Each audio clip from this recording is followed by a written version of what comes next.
നൈജീരിയയിലെയും പാകിസ്ഥാനിലെയും ക്രൈസ്തവരുടെ ദുരിതാവസ്ഥയിൽ ആശങ്ക രേഖപ്പെടുത്തിക്കൊണ്ട് European parliament 2 പ്രത്യേക പ്രമേയങ്ങൾ പാസാക്കി. ഈ രാജ്യങ്ങളിൽ ക്രൈസ്തവ സമൂഹങ്ങൾ നേരിടുന്ന ആക്രമണങ്ങൾ, തട്ടിക്കൊണ്ടുപോകലുകൾ, നിർബന്ധിത മതപരിവർത്തനങ്ങൾ, മതസ്വാതന്ത്ര്യ ലംഘനങ്ങൾ എന്നിവയെ പ്രമേയങ്ങൾ ശക്തമായി അപലപിച്ചു. നൈജീരിയയിലെ കവേൽ ഗ്രാമത്തിലുണ്ടായ കൂട്ടക്കൊലയെക്കുറിച്ചാണ് ആദ്യ പ്രമേയം. മരിയ ഷഹബാസ് എന്ന പെൺകുട്ടിയെ തട്ടിക്കൊണ്ടുപോയതും നിർബന്ധിത മതപരിവർത്തനം നടത്തി ബാലവിവാഹം കഴിച്ചതുമായ സംഭവത്തെയും പാകിസ്ഥാനിലെ പെൺകുട്ടികളുടെ സംരക്ഷണത്തെയും കുറിച്ചുള്ളതാണ് രണ്ടാമത്തെ പ്രമേയം. മതന്യൂനപക്ഷങ്ങളെ സംരക്ഷിക്കുന്നതിനും കുറ്റവാളികൾക്ക് ശിക്ഷ ഉറപ്പാക്കുന്നതിനും മതസ്വാതന്ത്ര്യവും മനുഷ്യാവകാശങ്ങളും സംരക്ഷിക്കുന്നതിനും അടിയന്തര നടപടികൾ സ്വീകരിക്കണമെന്ന് 2 പ്രമേയങ്ങളിലൂടെയും യൂറോപ്യൻ പാർലമെന്റ് നൈജീരിയൻ, പാകിസ്ഥാൻ സർക്കാരുകളോട് ആവശ്യപ്പെട്ടു. കഴിഞ്ഞ ജൂണിൽ നൈജീരിയയിലെ പ്ലാറ്റു സ്റ്റേറ്റിൽ കവേൽ ഗ്രാമത്തിൽ ആയുധധാരികൾ നടത്തിയ ആക്രമണത്തിൽ നിരവധി ക്രൈസ്തവർ കൊല്ലപ്പെടുകയും നിരവധി ആളുകൾക്ക് പരിക്കേൽക്കുകയും ചെയ്തിരുന്നു. ഈ കൂട്ടക്കൊലയോടുള്ള പ്രതികരണമായാണ് ആദ്യ പ്രമേയം. ലാഹോറിൽ നിന്ന് തട്ടിക്കൊണ്ടുപോകപ്പെടുകയും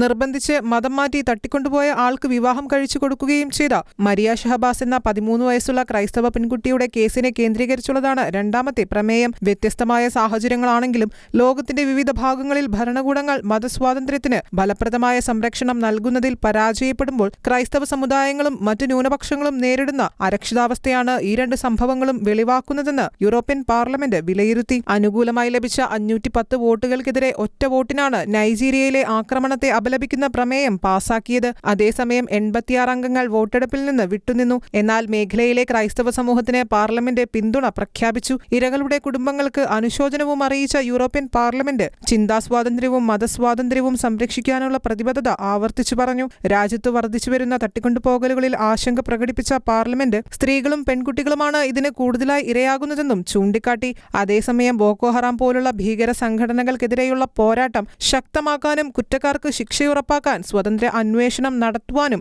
നൈജീരിയൻ അധികാരികളോട് യൂറോപ്യൻ പാർലമെന്റ് ആവശ്യപ്പെട്ടു. മരിയ ഷഹബാസ് എന്ന പെൺകുട്ടിക്ക് നിയമസഹായവും കുടുംബവുമായി ബന്ധപ്പെടാനുള്ള സൗകര്യവും മാനസിക പിന്തുണയും ഉറപ്പാക്കണമെന്ന് പ്രതിനിധികൾ ആവശ്യപ്പെട്ടു. തട്ടിക്കൊണ്ടുപോയ ആളുമായുള്ള മരിയയുടെ വിവാഹം സാധുവാണെന്ന പാകിസ്ഥാൻ ഫെഡറൽ ഭരണഘടനാ കോടതിയുടെ വിധി അന്താരാഷ്ട്ര തലത്തിൽ വലിയ പ്രതിഷേധത്തിന് ഇടയാക്കിയിരുന്നു. ക്രൈസ്തവ പെൺകുട്ടികളെ ലക്ഷ്യമിട്ട് നടക്കുന്ന തട്ടിക്കൊണ്ടുപോകലുകളുടെയും നിർബന്ധിത മതപരിവർത്തനങ്ങളുടെയും വ്യക്തമായ തെളിവാണ് മരിയ ഷഹബാസിന്റെ കേസ്. ബാലവിവാഹത്തിനെതിരെയുള്ള നിയമങ്ങൾ ഫലപ്രദമായി നടപ്പിലാക്കുവാനും മതനിന്ദ നിയമങ്ങളുടെ ദുരുപയോഗം പരിശോധിക്കാനും പ്രമേയത്തിലൂടെ പാകിസ്ഥാനോട് യൂറോപ്യൻ പാർലമെന്റ് ആവശ്യപ്പെട്ടു. International desk, ഷെഖൈന news.